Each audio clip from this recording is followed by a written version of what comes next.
Well, good morning. Happy New Year. Welcome to 2021. This will be the second installment of AIEC's webinar weeks. We're looking forward to continuing to provide good content, always looking for suggestions. So if you have suggestions for future content, please submit those to us. Today's presentation, as usual, will last about 45 minutes. We'll leave 15 minutes for questions and answers at the end. We will hold all of those questions till the end of the webinar this morning. Please submit your questions to the chat function. You can direct those questions directly to AIEC using the little drop-down box, and those will come to Brian and I. We'll moderate those questions to our presenter today. Also, please keep your microphones on mute. And I also have a treat here, real quick, for those of you that attended our first webinar series at the end of 2021 and filled out our survey questions. You are eligible for our drawing today. We're going to be giving away a $100 Amazon gift card. If you're the winner of our drawing, that gift card will be sent to you digitally to the email address that you registered for our webinars with. If you'd like that to go somewhere else, just drop Ashley Graham a line and she'll make sure that that gift certificate gets to the right spot. So with that, Brian, you want to do the honors here? Sure.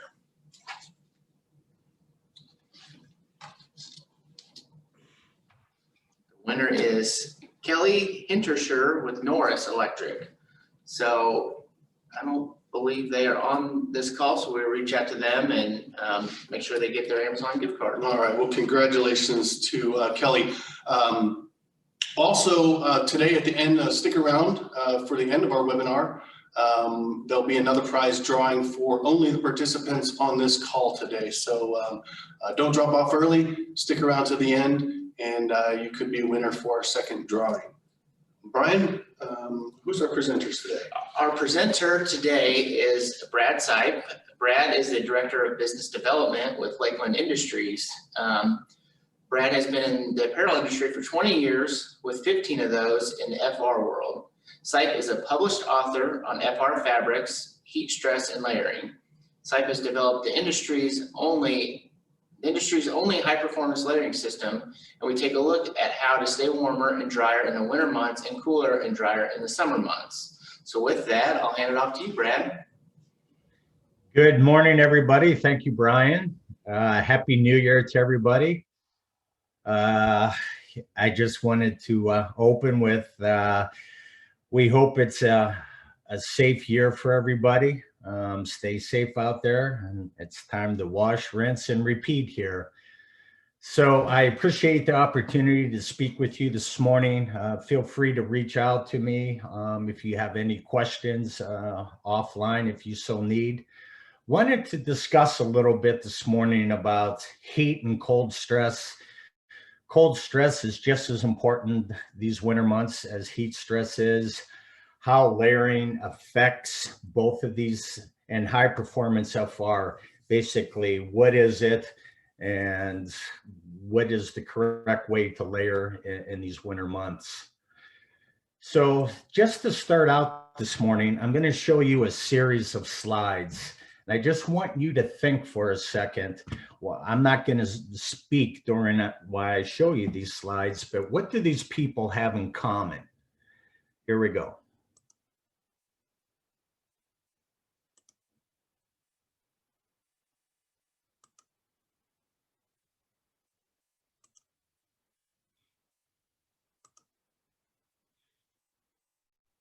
That slide there still gives me a little bit of the creeps.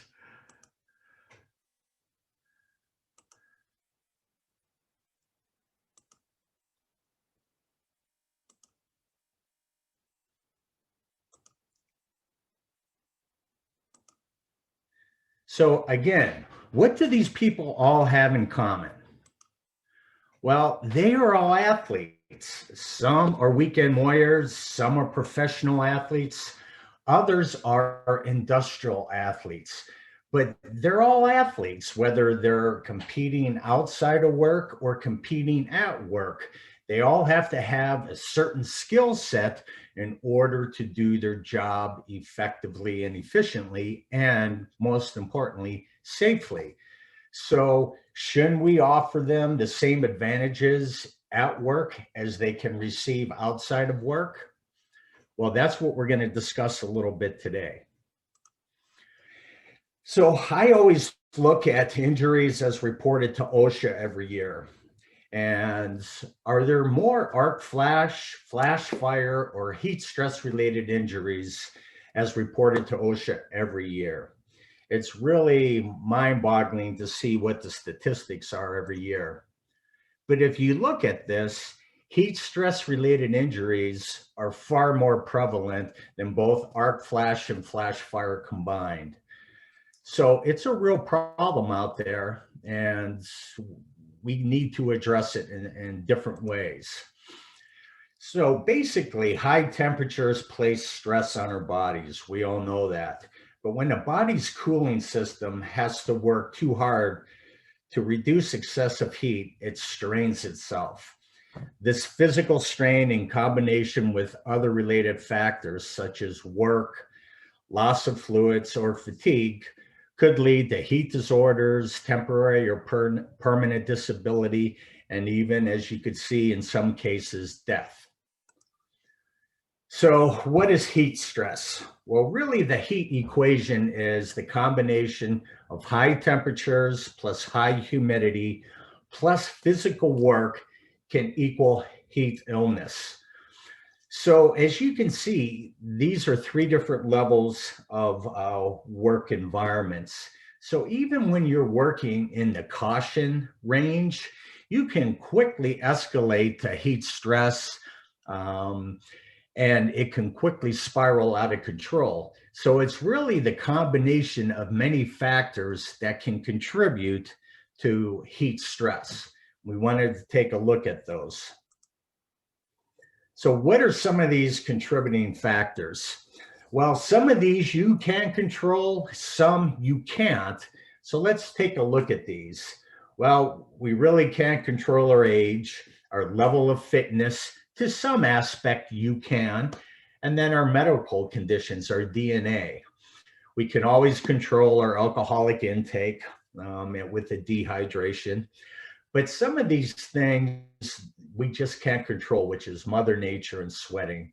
And these things include high humidity, wind speed, and low evaporative loss. And low evaporative loss, we're going to take a look at it a little bit more, but that's the basic process of sweating. Now, hydration and rest. We know that safety talks a lot about and writes into their programs how we should hydrate and how we should take shade rest. But can we always hydrate and get rest on demand? We're in the middle of a job. I'm up on a bucket. I can't just go time out. I have to finish the project in front of me. But one thing that we can control is the high insulation levels around the body, the drying time of our garments. So bingo, that's a good idea. So let's take a look at how the body actually cools itself. Well, there's a few things that can happen to the body. You can have heat loss or heat gain. So the first process is called radiation, and that's the transfer of heat to or from a surrounding object, not in direct contact with the body. So our body has a built-in thermal regulator that attempts to maintain an inner body core at 98.6 degrees. Heat stroke starts at 104 degrees, but once you start the process of increasing your inner core temperature, it can quickly keep on rising, and you have to know the symptoms of when these things happen in order to fix that situation quickly.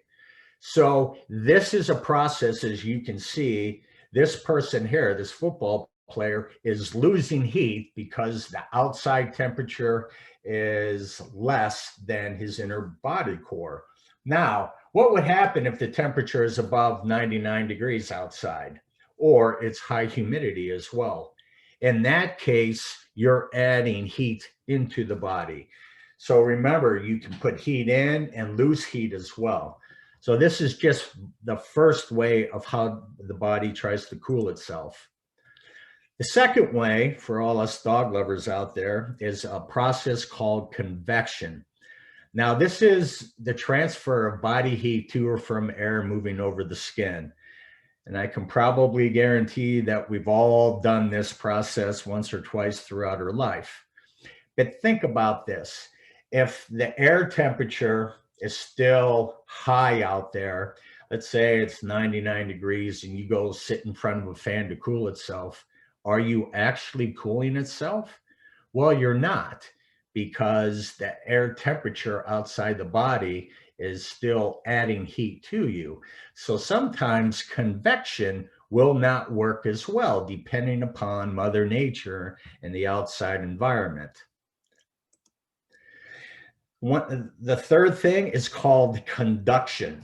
And this is direct contact with objects that are colder or warmer than the body. One thing I wanted to let you folks know, obviously I am a dog owner and a dog lover, so thus these photos on my slide. So this is direct contact.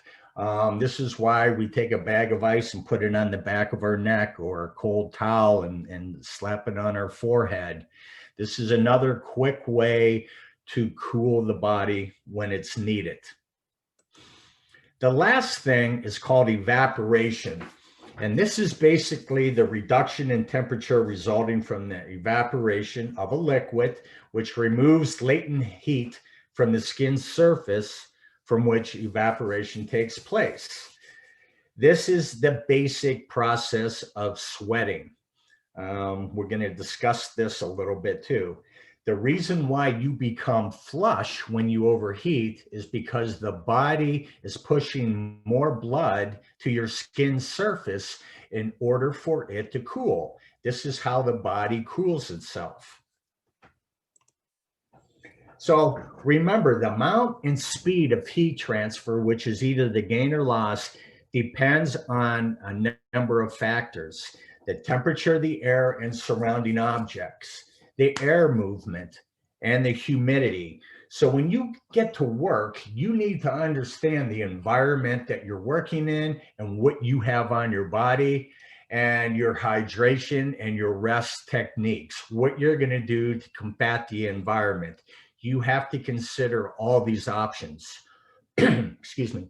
When resting, your body usually loses about 75% of its heat through conduction, convection, or radiation from the blood vessels just below the skin surface. Okay, that's important to remember.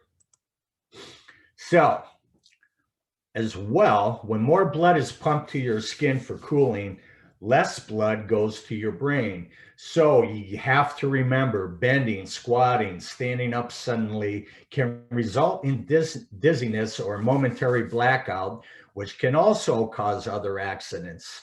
So this is a first sign that you need to take precautions. If the temperature of the air rises above body temperatures, then remember, conduction, convection, and radiation cause the body to gain heat instead of losing it. Then sweating is the body's most important and sometimes only cooling method. So remember, this is another process why the first thing you put on in your morning and what's next to skin can help thermal regulation or your body's inner core temperature. The faster the air moves over the body, the more sweat evaporates. But if the air is too full of water vapor or humidity to absorb any more moisture, you can basically work directly in front of a fan and still not lose any heat. You are not getting rid of it. You have to realize to take next steps. But remember, when we sweat to help with thermal regulation, it can also make things worse because you're losing body fluids and minerals. Most people will lose about a quart sweat an hour while working in extreme heat. That's an extreme amount of bodily fluids. That puts even more of a strain on the circulatory system since it actually lowers the amount of blood in your body. So what do we do? Well, obviously safety has standards that we need to adhere to, but I wanted to go back and look at a few of the industry standards out there. We probably have seen the OSHA Quick Card on our way out to our trucks in the morning. And what do they basically say? Well, it's pretty evident here and it's pretty generic, but they say consider protective clothing that provides cooling. Well, clothing that provides cooling is moisture wicking clothing. And then also wear lightweight, light colored, loose fitting clothing. Well, we all know that light colored clothing does not absorb as much heat as darker colors, but loose fitting clothing allows the airflow to come up around the body and try to evaporate moisture. The more sweat that's evaporated from our body, the cooler it becomes. Then I looked at the Mayo Clinic, and what do they say about keeping cool in hot weather? Well, basically the same thing. Lightweight, loose-fitting clothing helps sweat evaporate and keeps you cooler. Avoid dark colors, which can absorb heat. If possible, wear a light-colored wide-brim hat. Well, we all know these things. So again, we need to become better stewards of our own body and our environment that we work in. So remember these things. High insulation levels around the body is the drying time of the garment. So the more moisture left in the garment, the more it blocks heat from escaping. It acts as a heat blanket. So that base layer, that first thing that you have on next to skin, you need to have that dry as quickly as possible. If that fabric gets a little bit moisture soaked, it can act as a heat blanket and keep heat in, as well as not escaping it to dry. So there's a few things here. It acts as a heat blanket. Think about heat rash. Think about your comfortability. Think about your focus on the task in front of you. The drier you are, the better, safer worker you are. And that's what's mentioned here. The less comfortable you are, the more susceptible to heat rash you become. The more moisture left in the garment, the quicker your body temperature can rise. And basically, the less focus you have on a task in front of you. You have to concentrate on what's in front of you and not on your clothes. You don't get a second chance sometimes. So remember these things and try to always have a moisture wicking garment.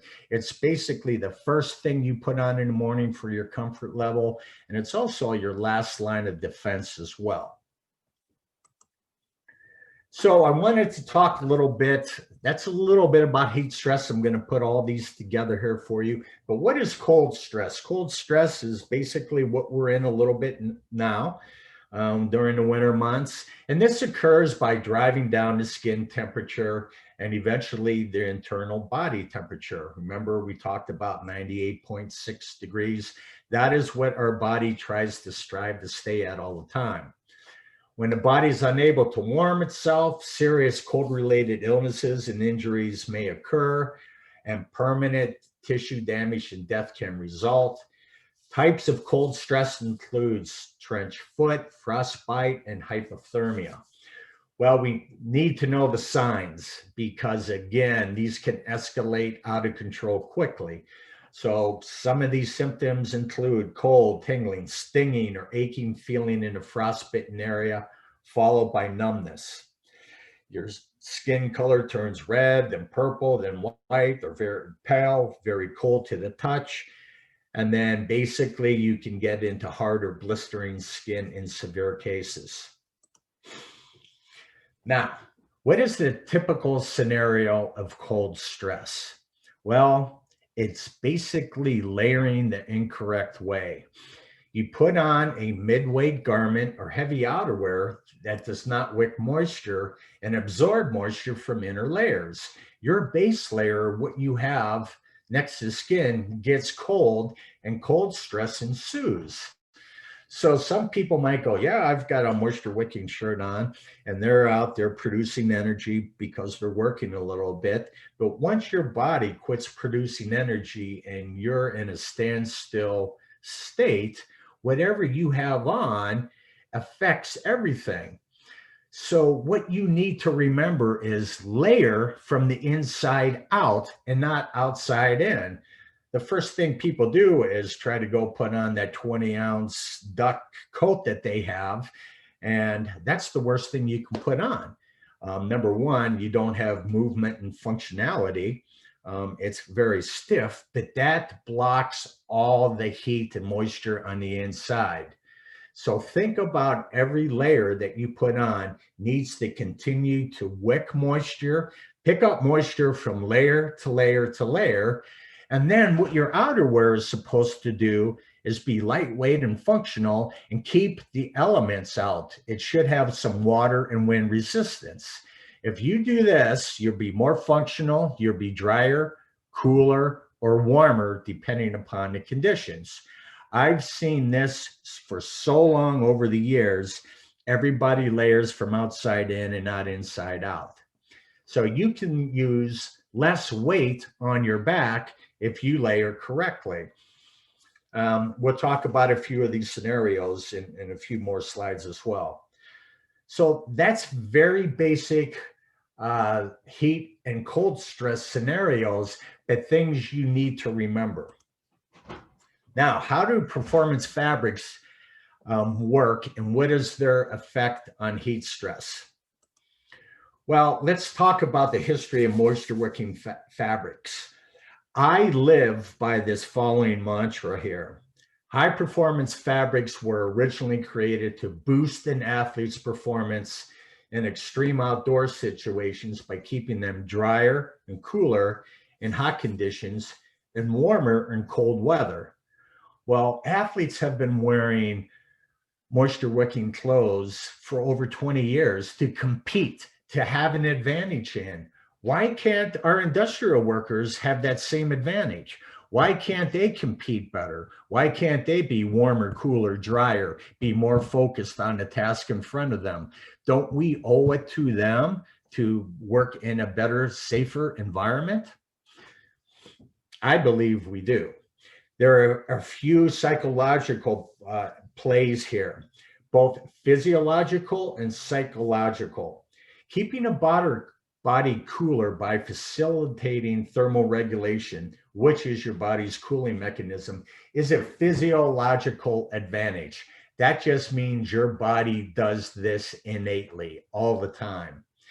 The psychological advantage of wearing garments that wick moisture comes from knowing your garments won't become uncomfortable by being weighed down with excessive moisture, and you get colder, hotter, whatever it is. So there's a few key effects here that can happen with moisture wicking fabrics. Well, what is the history of moisture wicking? The first fabric claiming moisture wicking was basically a piece of polyester dipped in a finish. And I'm going to tell you the story. But the problem with this process was that the finish washed out eventually. Then came permanent moisture wicking properties. And I want to describe that to you a little bit. So I'm going to tell you the quick story. Over 20 years ago, about 25 years ago, there was a football player. He's an offensive lineman, I believe, for North Carolina. And he was wearing a 100% cotton t-shirt underneath his pads. And you can imagine 2-a-days in North Carolina in the summertime what that cotton t-shirt ended up being. So this guy started thinking, what can I wear that's going to be better? It must have a nice soft hand like cotton, and I got to get rid of this sweat. So he started investigating fabrics, and he found a fabric that's called polyester. And I can guarantee you, we probably all have a polyester polo in our closet today. If you own any Under Armour or Nike Dry Fit, chances are they are this. The problem with polyester is it is a hydrophobic fiber and fabric, hydro, water, phobic, hating. So if you were to pour a glass of water on a sheet of polyester, it would just sit there and puddle. It hates water, so it repels water. So this gentleman took it to a mill and said, hey, is there any type of solution or finish that you can put on this fabric that enables the fabric to absorb moisture? Well, they did. They put a finish on it and it absorbed moisture. He brought the product to market, and quite a few years later, he just sold the company and became a multi-millionaire.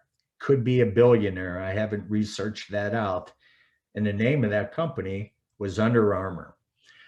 So congratulations for that. But the problem with that is there's a difference between the two processes. If you're just absorbing moisture, it's not pushing moisture through the fabric and spreading it on the outside of the fabric. You need to get that moisture off of your body as quickly as possible. So the next evolution of moisture wicking, there were a few, I'll call them fiber technologists, that created what's called permanent moisture wicking.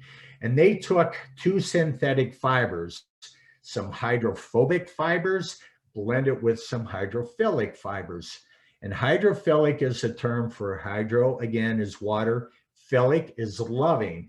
So they took water loving and water hating fibers and blended them together and created a fiber, a fabric that pulls moisture off the body, pushes it through the fabric, and spreads it on the outside. And it's the combination of weaving those fibers together that creates the optimal fabric blend in the industry.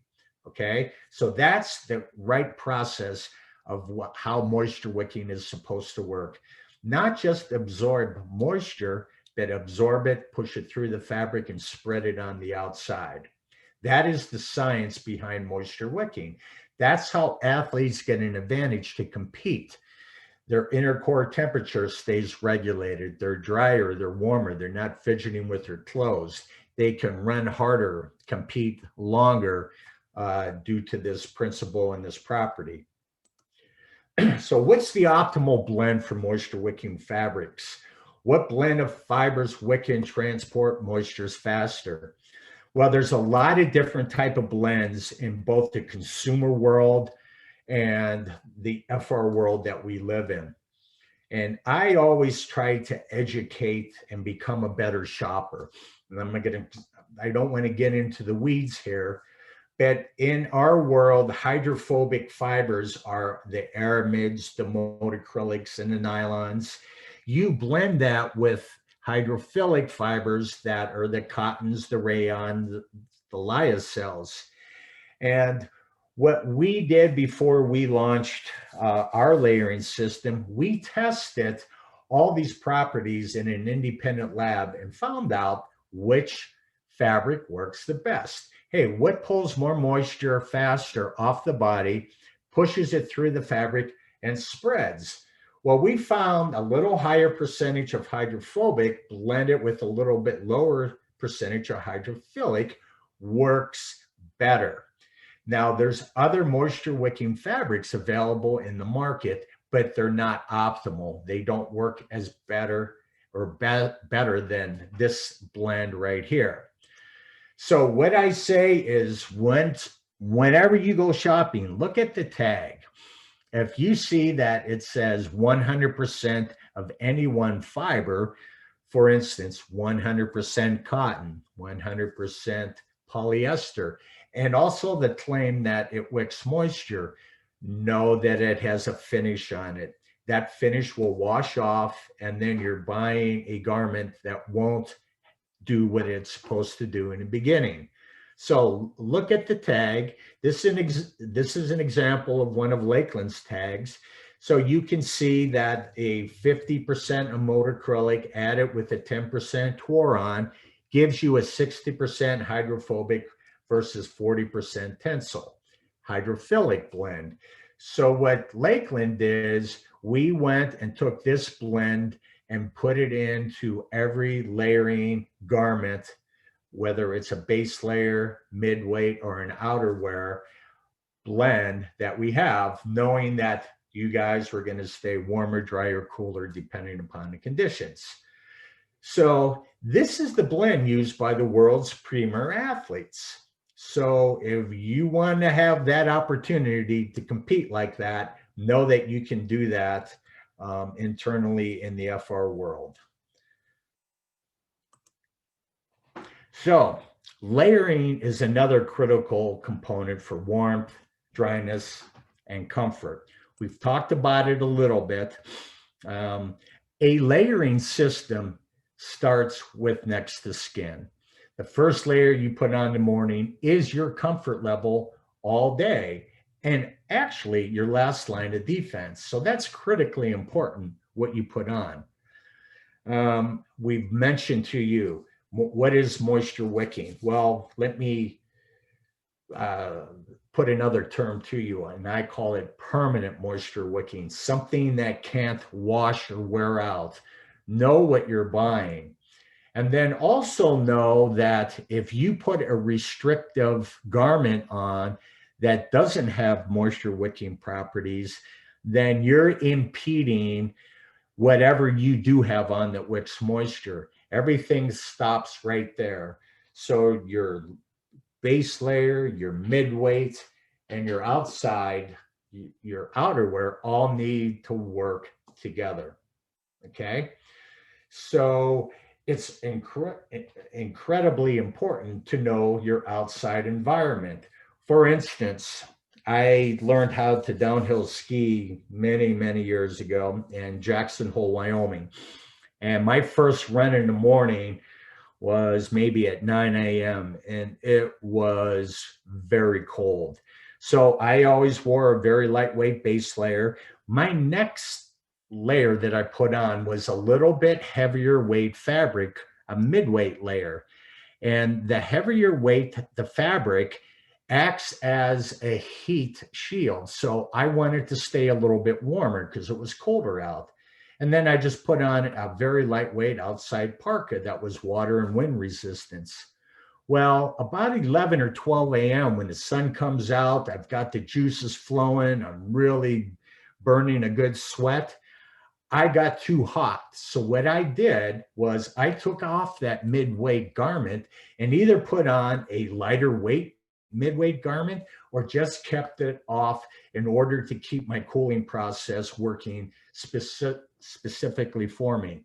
So you need to dress for the environment every day. You need to take those clothes with you. And it's really not that big of a deal because we have done that on the consumer side of the business. In the morning, I never ended up at the end of the day wearing the same combination of clothes. So remember, you put on different weights of mid-layer garments that correspond to the outside temperature. One way or another, we have done this in our regular everyday life. The weight of the fabric is equal to extra warmth. So you need to know, and you can just do this by touch and feeling the weight of the garment, plus all FR garments has the weight of the fabric on it, 8 ounce, 10 ounce, 11 ounce, or 12 ounce. So you can also know that by looking at the tags. I've already mentioned you seldom end wearing the same garments in the afternoon or end of day as in the morning. And then the key, again, is layer from inside out, not outside in. It makes perfect sense. Another thing to remember, though, is once you start layering, you're protecting yourself better. And I believe just about every FR manufacturer does arc layer testing. So you can see when you wear two different types of garments from us, we've arc tested these. So not only are you staying warmer, drier, cooler, but you're also protecting yourself better.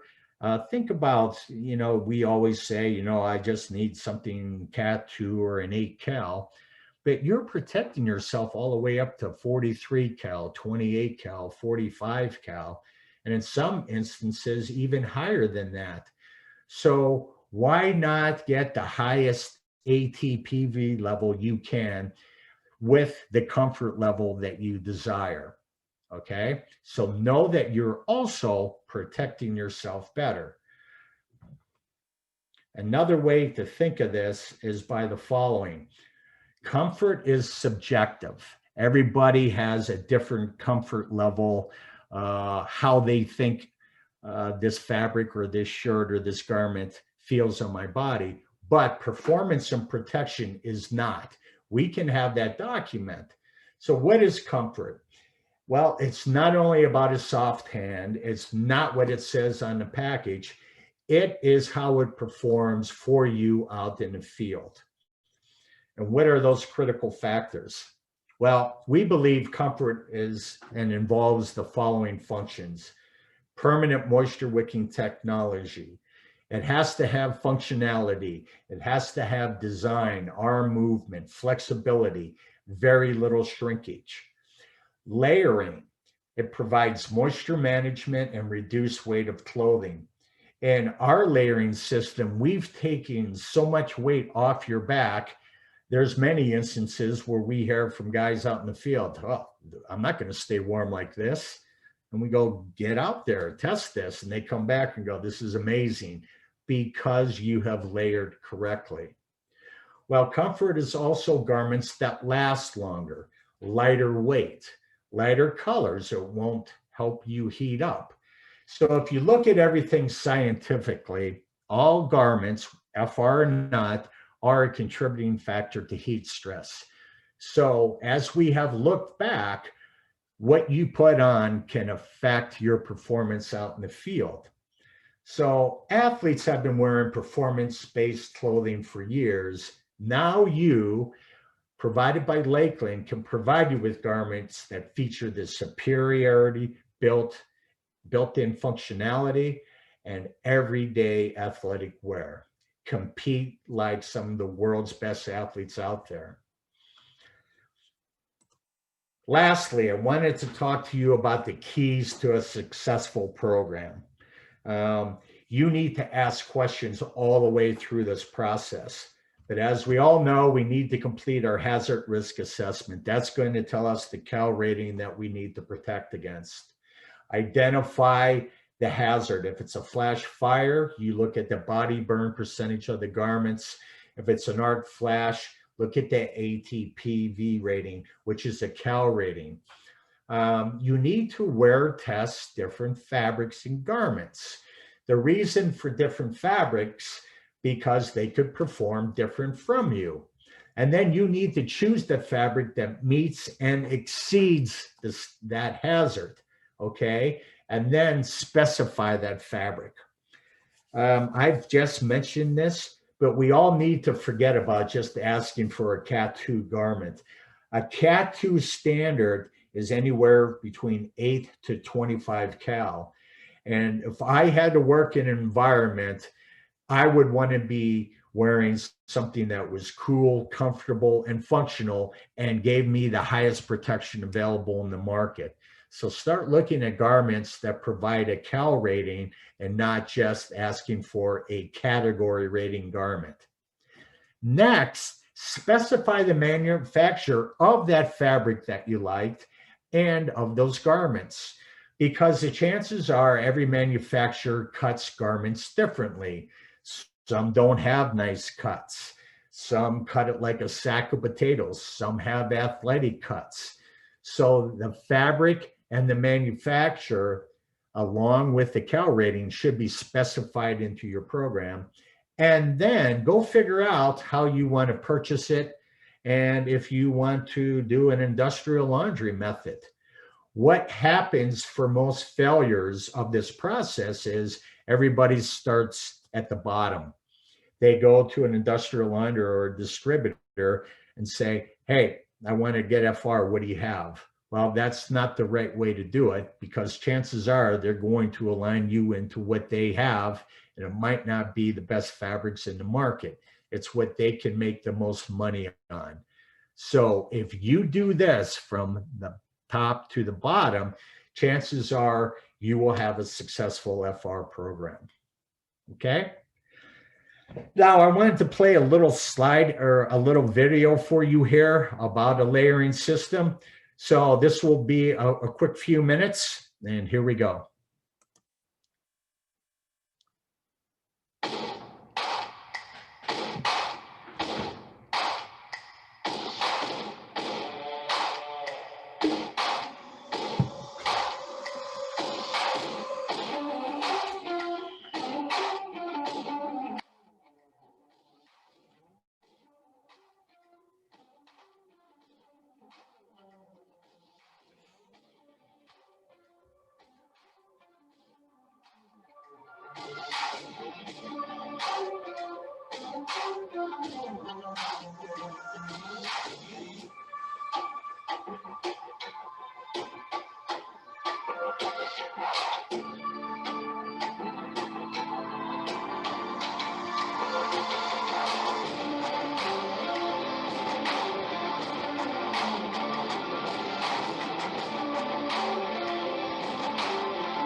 All right, everybody. I hope you enjoyed that. I appreciate your time. I'll open it back up if there's any questions. Thank you, Brad. We do have a couple questions here. What's the best way to purchase clothing? Do you have a website, or do we reach out to you? Yeah, we do have a website, but there's no e-commerce there, and Lakeland goes strictly through distribution, and we have distribution globally as well as regionally. So if you want to reach out to me, I'll be happy to get you to our local distributor. All right, thank you. And what if someone wants to try out your garments? Is there an option for that? Yes, sir. We are a huge believer in wear trials. You need to try everything on before you purchase it. This is an expensive investment by you, and you need to be well aware of how it fits, how it wears, and how it works. So we would love the opportunity for wear trials, and that is strictly our dime. So reach out to me and I'll be happy to discuss that with you as well. Okay. And last question here is your layering technology a proprietary technology, or do other providers have similar offerings? Well, it's proprietary with us and the only layering system available in the marketplace. And what brought this whole system to light was I've been an athlete and I've been competing for all these years, but I've been in the FR world and I'm going, why can't we have a layering system in the FR world? There is none. So Lakeland listened to me and said, well, let's do this. This is unique. This should be here. So there are other manufacturers that have a piece of the system, but they don't have a system. So this is unique and proprietary with our blend, with our fabrics, with our cut, and our system. Very good. I don't think we have any other questions at this time. Brad, we want to thank you so much for your time today. It was very informative. There's a lot more to FR clothing than I had ever imagined, so appreciate that. At this time, I think we have one more drawing. We've got all of our participants for today's call. Let me draw it. All right.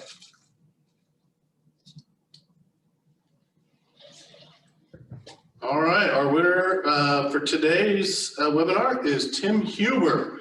Brad, why don't you tell Tim what he has won? Hey, Tim, congratulations. You are the lucky winner of either a FR high performance hoodie, either a zip up or a pullover, or one of our high performance jackets, your choice. So please reach out to me, give me a holler, and we'll talk about what you would want or try, and where I can get it to and your size. With that, I don't see any contact information on that last slide, Brad. Can you let us know what your contact information is? Sure. Do you want it now? Would that be good? Yes. Okay. My cell phone is 224-632-0663. And my email address is bs as in Sam, Sipe, SIPE at lakeland.com.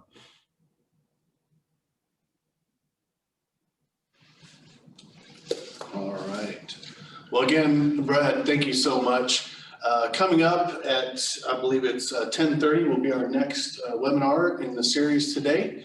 Brian, who will be joining us at 10:30? Is that CFC? We have CFC, and they will be going over the 2019 KRTA trend analysis for Illinois co-op. So be sure to log into that. I realize it's 2021 now, but those 2019 numbers are still important to make sure we know where we're going. So, and if you haven't registered for that, registration is still open, or if you can't get in, reach out to Ashley Graham. She'll make sure that you get registered for that. So that you can be in attendance for that. So we look forward to seeing everyone at our next webinar. Brad, thanks again, and this concludes this morning's webinar. Thank you, everybody. Really Thanks, Brad. appreciate it. Have a safe year. All right, appreciate it.